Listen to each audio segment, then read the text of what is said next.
Welcome back. 4 nights of protests across the country and in Bakersfield. These protests happening out in front of BPD headquarters downtown that included people then walking off to different parts of the city, blocking traffic, and several acts of violence. Joining us this morning is Bakersfield Police Chief Greg Terry with a look at the demonstrations so far and really where we go from here. Chief Terry, first of all, thanks for waking up with us.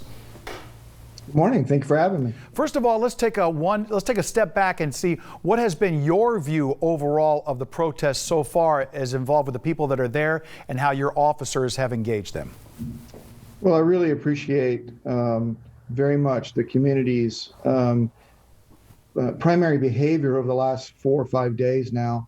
The vast majority of our community members that have been out expressing themselves and letting their voice be heard have been peaceful.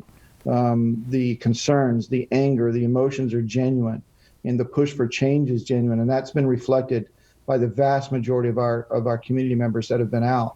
There have been some within the crowd that have trying to agitate people and encourage them to engage in violence, and we've seen some of that, but very little.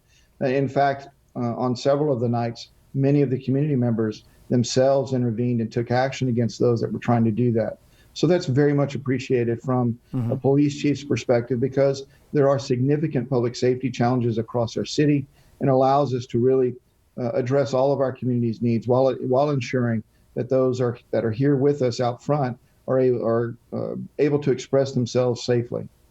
Let's break it down during different parts of the day. When the sun is up, everything, as you mentioned, it looks civilized. People are out there. They are protesting. They are sort of staying within the area. And you can see uniformed officers out there for the most part. Did you want high visibility with officers in uniform, or did you take a step back at this point? Well, you know, we want the community to feel safe in expressing themselves. These are some deeply emotional. There's a lot of hurt. There's a lot of anger. And so we don't want to do anything that might antagonize that.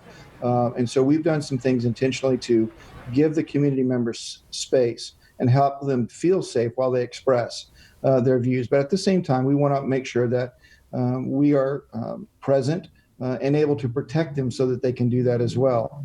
And so that's what you've seen by us over the last several days, some really intentional moves to make sure that the community has the room and the space to express themselves, and really only interfering when there are escalations in the crowd or acts of violence that begin to occur.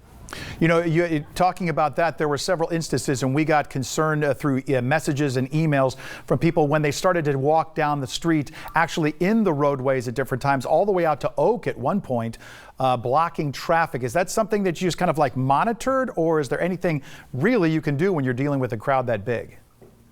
Well, it certainly makes it difficult to manage or prohibit that. They have done that over the last several nights and have walked throughout our neighborhoods in the downtown business district, and there have been some minor traffic disruptions. Fortunately, there are no injuries, and I certainly would not encourage them to do that. If they're going to walk, we need them to walk on the sidewalks and out of the roadway for their safety, for sure. But like I said, for the most part, we've been very appreciative of the way our community members have expressed themselves in a relatively peaceful manner.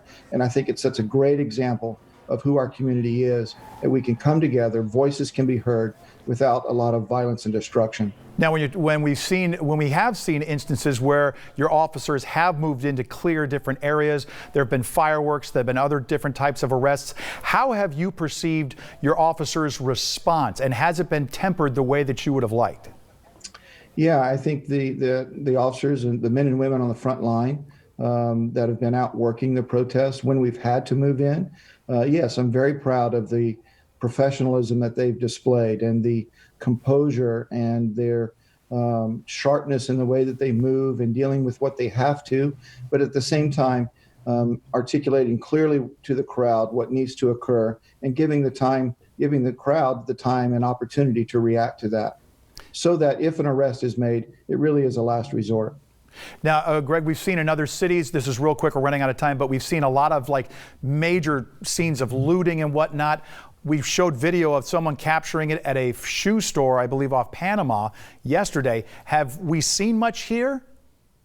We've had a couple of incidents over the weekend and then one last night, but we've been able to make some arrests, at least last night.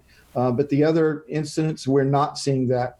The same that's occurring in other cities, we have not seen that here, thankfully. All right. Bakersfield Police Chief Greg Terry, and this afternoon, can you just tell us quickly what time and how people can join the Zoom?